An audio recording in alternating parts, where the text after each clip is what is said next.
ഇപ്പോൾ അവിടെ സംഭവിച്ചു പോയ ആ ദുരന്തത്തിന്റെ മുമ്പിലേക്കൊന്ന് നോക്കൂ. ഇനി അവിടെ വാപ്പയില്ലാത്ത ഒരുപാട് കുഞ്ഞുങ്ങളുണ്ട്, കുടുംബങ്ങൾ നഷ്ടപ്പെട്ടു പോയ കുറെ മനുഷ്യരുണ്ട്.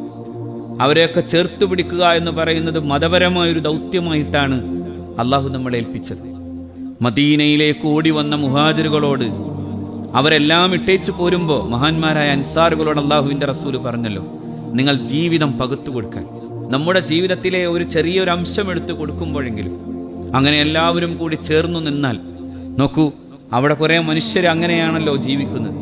എല്ലാം ഇനിയും വരാവുന്ന ഒരു വലിയ പെട്ടെന്നുള്ള പ്രകമ്പനത്തിൽ താൻ ഒലിച്ചു പോകുമോ എന്ന് ഭയന്നു നിൽക്കുമ്പോൾ പോലും,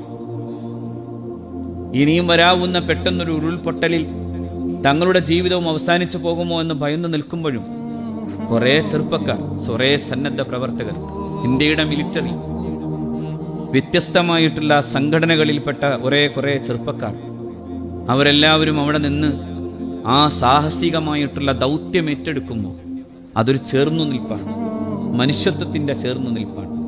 ആ മനുഷ്യത്വത്തിന്റെ ചേർന്നു നിൽപ്പുണ്ടാക്കിയെടുക്കുന്ന കാവലാണ് ഖദീജ റളിയല്ലാഹു തആല അൻഹ അഷ്റഫുൽ ഖൽഖിനോട് പറഞ്ഞു കൊടുക്കുന്നത് സല്ലല്ലാഹു അലൈഹി വസല്ലം.